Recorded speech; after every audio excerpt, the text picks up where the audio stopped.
It was early morning in France, back in 2018. The church was quiet still, as if holding its breath. Then something unexpected happened. A deer stepped through the doors of the Catholic Church of St. Eustace. Slowly, silently, it moved down the aisle. Not with fear, not in panic, but almost with peace, as if it knew where it was. It paused near the tabernacle, the very place where Catholics believe the presence of God remains. The deer looked at it, still and calm, and then, after a long moment, it turned and walked away. Now here's what makes this even more incredible. The church it entered was named after St. Eustace, the patron saint of hunters. A man who, according to legend, saw a vision of Christ between the antlers of a stag. Not long after, in a small church in Brazil, another quiet moment unfolded. This time, it wasn't a deer. It was something smaller, quieter, a hummingbird. A camera inside the church caught it as it floated gently in front of the Holy Eucharist. It hovered there, wings beating like a soft whisper, as if drawn to something sacred. The hummingbird landed and bowed its head.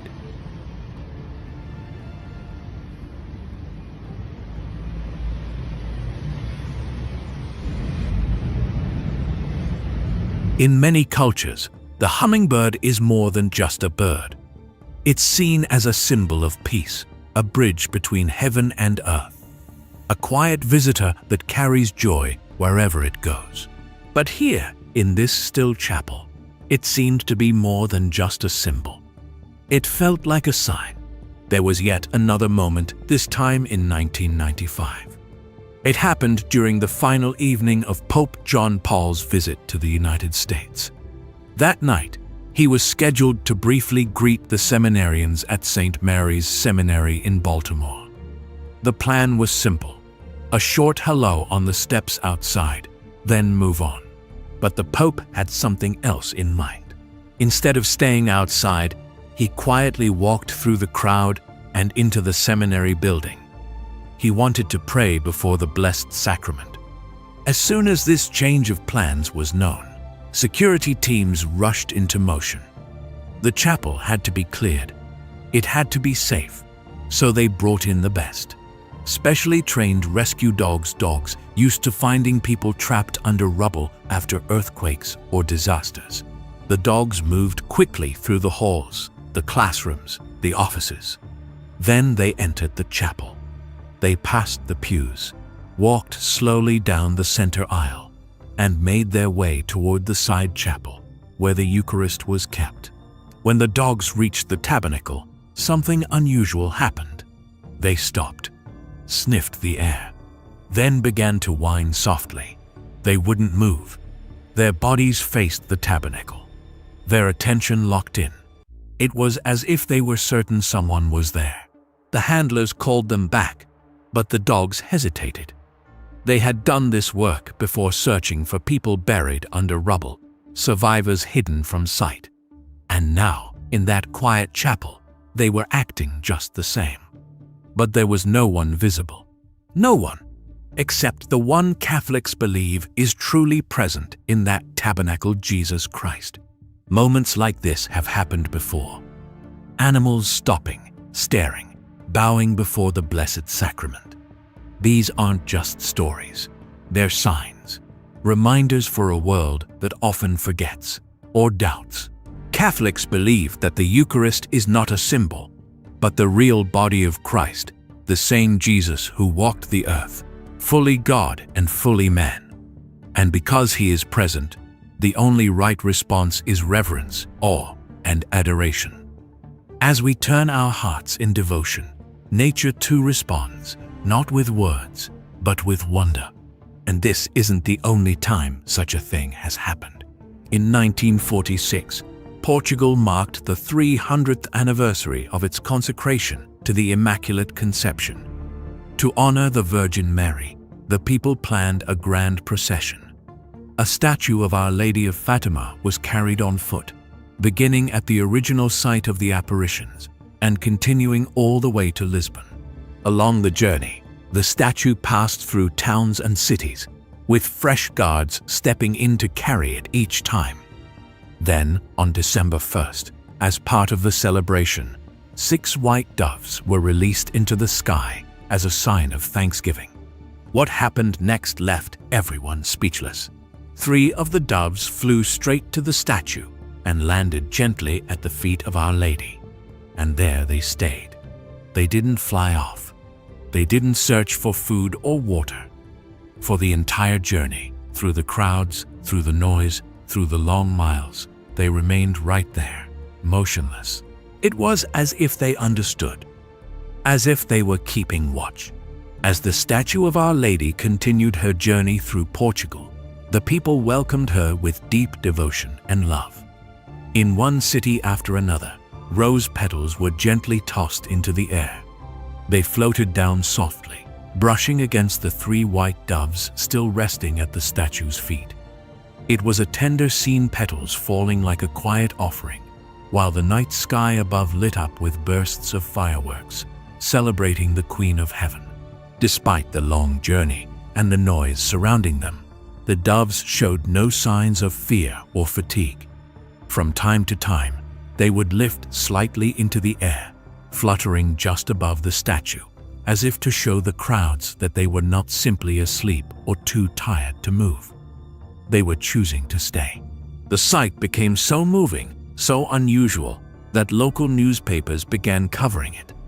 Stories of the doves were printed across the country, stirring wonder and faith throughout Portugal. For many, it was more than a curious event, it was a sign.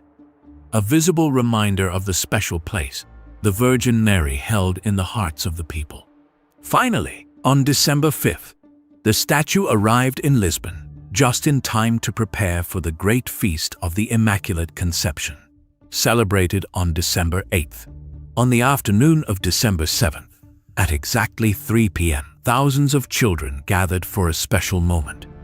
They were consecrated to the care and protection of the Holy Mother. It was a scene of hope and innocence, young lives offered in faith and trust. That evening, as night fell, the city was filled with prayer.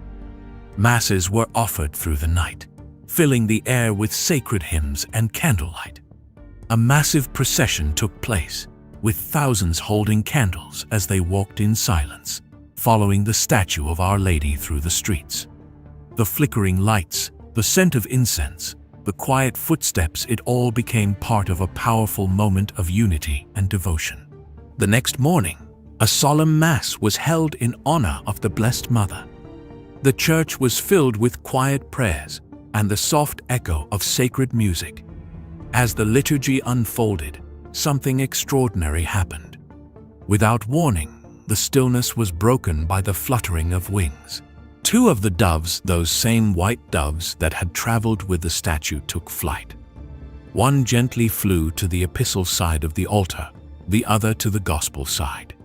There they remained, perched calmly, and at the very moment the bishops rose to elevate the consecrated host, both doves lowered their heads and folded their wings. It was as if they too were adoring the Eucharist. But the 3rd dove stayed, where it had always been, at the feet of Our Lady.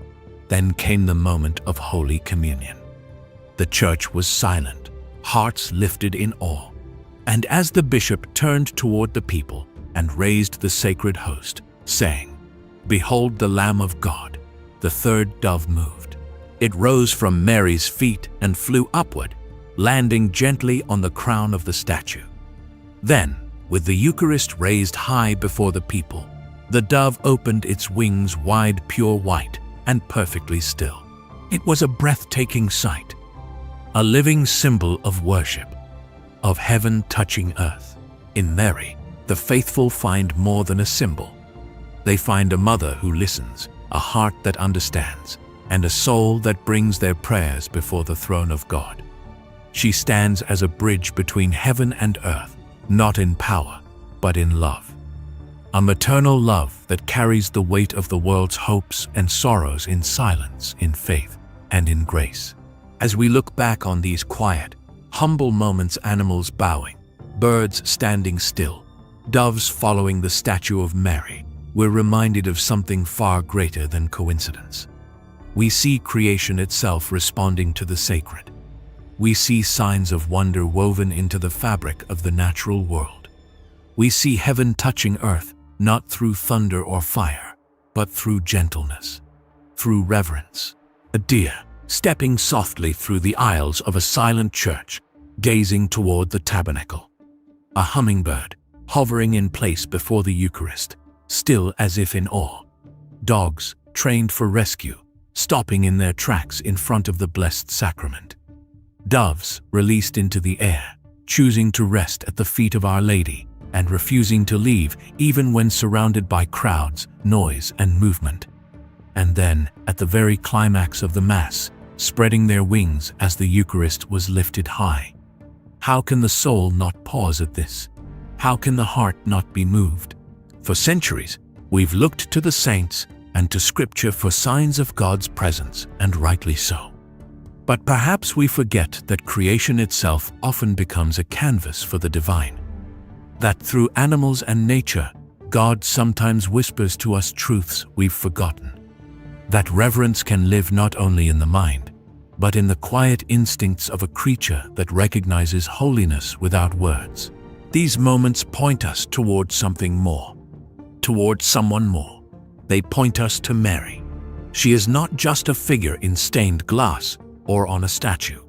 She is the humble girl who said yes to God, the woman who carried Christ in her womb, the mother who stood beneath the cross, and the queen who now intercedes for us in heaven. In the silence of that deer's gaze, we see Mary always pointing toward Jesus. In the still wings of the hummingbird, we feel Mary quiet and faithful.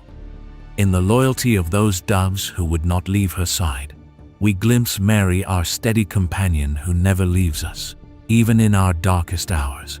She does not seek glory for herself. She simply leads us closer to her Son.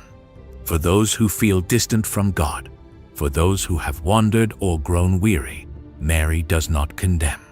She beckons, she comforts, she holds out her hand and says, "Come, let me walk with you." Her presence is soft but strong. Her love is not loud but deep. She understands sorrow. She understands waiting. And above all, she understands love.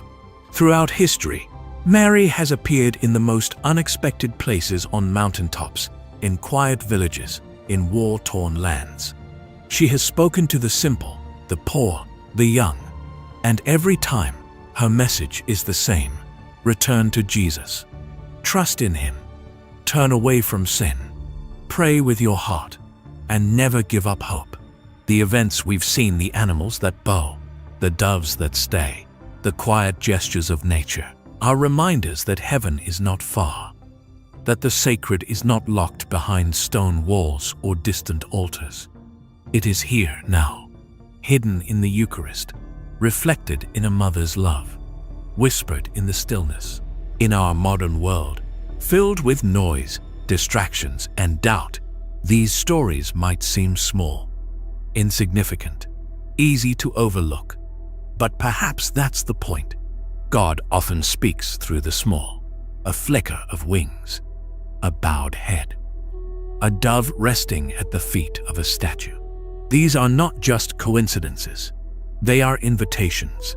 Invitations to slow down, to listen, to look again at what we've passed by too quickly, to ask ourselves, when was the last time we stopped and truly recognized the presence of God in our lives? When was the last time we looked at the Eucharist, not as a ritual, but as a person? Mary helps us remember. She leads us by the hand and brings us back to Jesus. And so, as we reflect on these humble creatures who instinctively honored her, we are reminded of her place in God's great story, not as the center, but as the gateway. Not as the destination, but as the faithful guide who always says, "Do whatever He tells you." She is our mother, our refuge, our intercessor. She kneels with us in sorrow and stands beside us in joy. And just like those doves who followed her across Portugal, May we follow her too through the storms, through the silence, and into the light of her Son. Because where Mary is, Jesus is not far behind. And in every bowed head, in every quiet moment of wonder, in every flutter of wings before the Eucharist, we are reminded that the sacred is still alive, that God still speaks, and that even the smallest creatures of the earth have not forgotten how to adore Him.